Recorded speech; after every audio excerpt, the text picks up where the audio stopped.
Una nueva civilización incluye crear una nueva economía.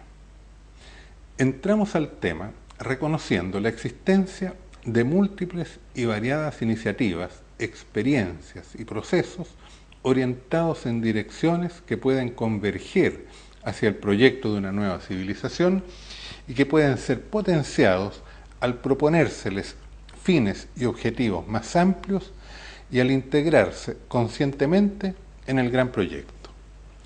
Los sujetos que desarrollan esas experiencias, personas, organizaciones, movimientos, comunidades, redes, etc., se han creado y actúan en función de sus propios objetivos, pero pueden ir ampliando el campo de su conciencia y de sus objetivos al ponerse en la perspectiva de la nueva civilización. El hecho es que la búsqueda de una nueva economía, de una alternativa a la economía capitalista y estatista, viene siendo perseguida desde hace mucho tiempo. Los intentos de crear una nueva economía, basados en la autonomía, en la creatividad y en la solidaridad de sus participantes, han sido múltiples y variados. Entre ellos podemos enumerar el cooperativismo, la autogestión, la economía comunitaria, la economía de comunión, el comercio justo, la finanza ética, el consumo responsable, las organizaciones económicas populares y varias otras.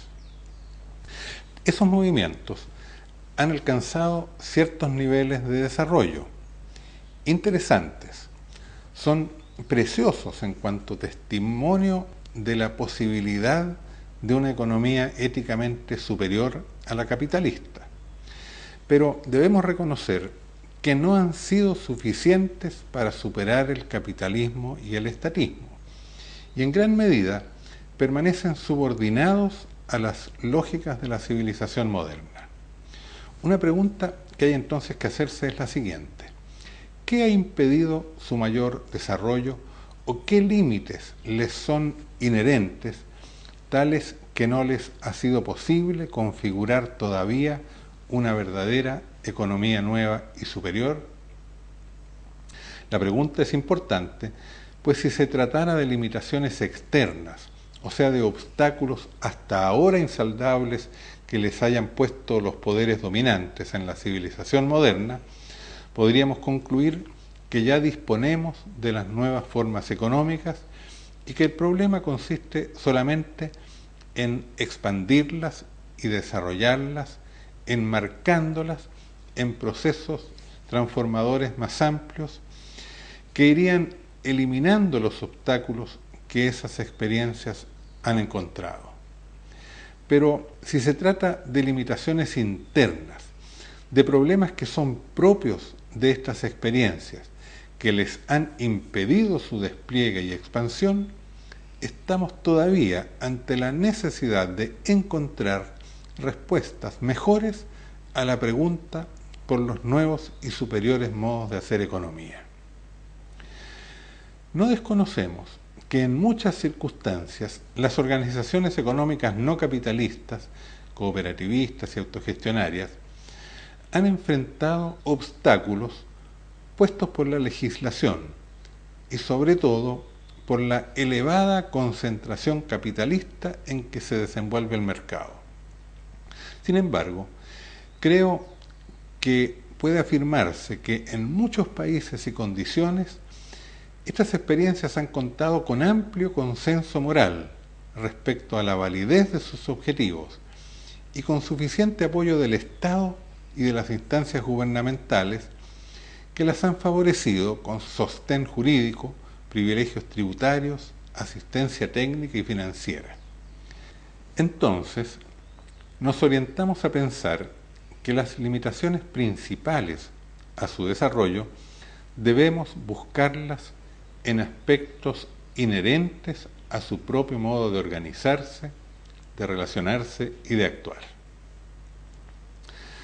Tal vez el problema más serio que se manifiesta en estas experiencias alternativas sea el hecho que no han podido hasta ahora convencer de que, además de ser éticamente superiores, sean también más eficientes desde el punto de vista económico, es decir, que realicen un uso más productivo de los recursos, que proporcionen una mejor retribución a las personas que participan en ellas y que alcancen condiciones de precio y calidad de los bienes y servicios más convenientes para los consumidores.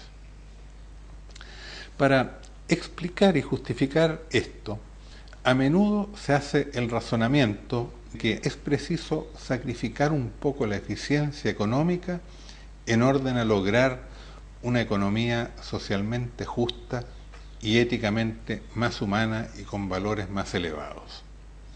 El problema es que una economía poco eficiente no puede extenderse y crecer más allá de ciertos límites, porque la mayor parte de las personas, emprendedores, trabajadores, consumidores, ahorristas, etc., no están dispuestos a sacrificar su propia utilidad en base a una pura exigencia ética o ideológica. El discurso habitual de los promotores de estas economías alternativas incluye casi siempre un llamado al sacrificio. Hay que sacrificarse por la cooperativa para sostener el proyecto social. Es preciso estar dispuestos a pagar más por productos éticos, etc. Pero la economía, por definición, está orientada a producir beneficios, en el sentido que los beneficios sean siempre superiores a los sacrificios. Y cuanto más elevados sean los beneficios y más reducidos los sacrificios, la economía será más atractiva y eficiente. Por ello, no se podrá expandir socialmente una nueva, superior economía hasta el punto en que pueda prevalecer, si no se logra que sea simultáneamente más ética, justa, solidaria, libre y más eficiente.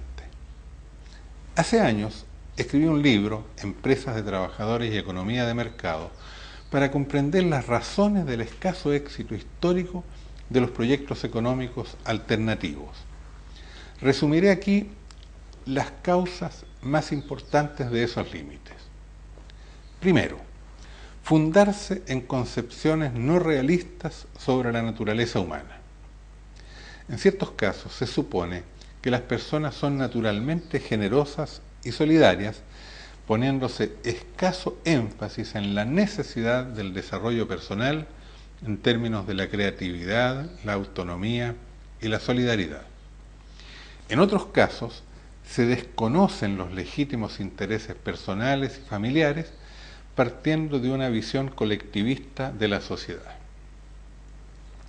Segundo, carecer de una elaboración teórico-científica que comprenda, potencie y guíe la organización y el desarrollo de esas experiencias económicas.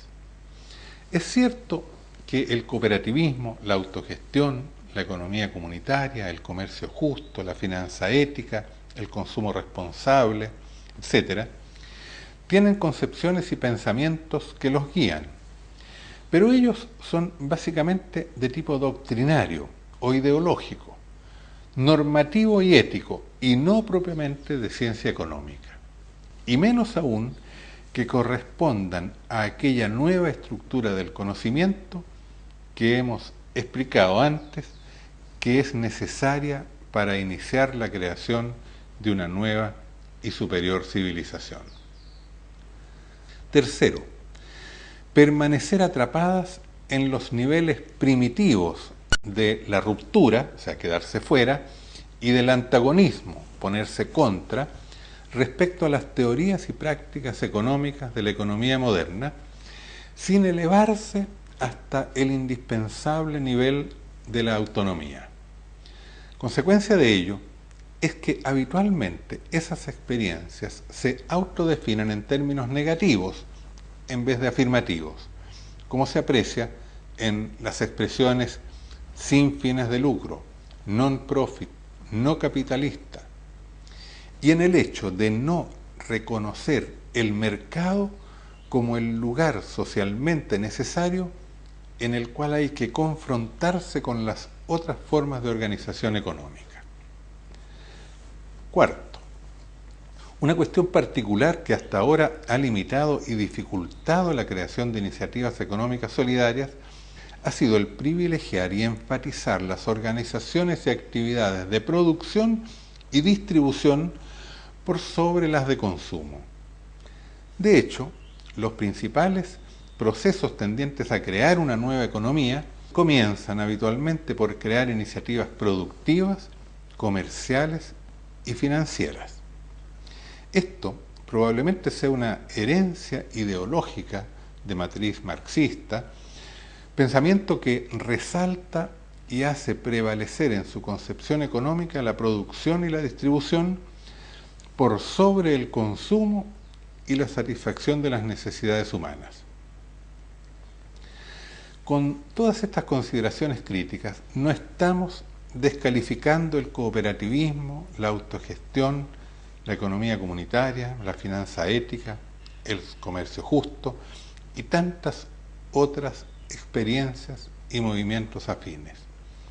Ellos son componentes reales, incluso esenciales para la creación de la nueva civilización. Lo que sostenemos es que requieren superar las limitaciones que han presentado hasta ahora, renovarse en profundidad, acceder a grados crecientes de autonomía, de creatividad y de solidaridad para que, asumiendo en plenitud los objetivos y el proyecto de una nueva civilización, desplieguen sus propias potencialidades y accedan al nivel de conciencia teórica y práctica requerido para ser eficaces en la creación de tan gran proyecto. Más específicamente, se requiere un proceso de reformulación conceptual que oriente la superación de las limitaciones mencionadas. Tal formulación debe incluir, ante todo, una concepción más profunda y exacta de la naturaleza humana y de las necesidades del hombre y de la sociedad.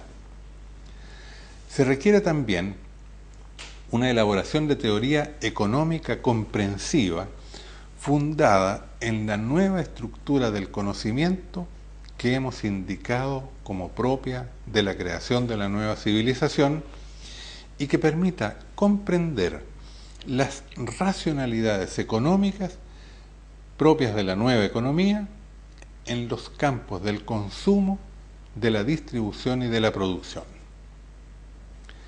Habrá que disponer también de una nueva concepción del desarrollo, o sea, de los procesos de expansión y perfeccionamiento de la nueva economía que sean sustentables en relación a las exigencias de la ecología y del medio ambiente, que sean social y políticamente consecuentes y realistas y que proporcionen orientaciones claras y convincentes a las personas y a las organizaciones orientadas en la perspectiva de la nueva civilización.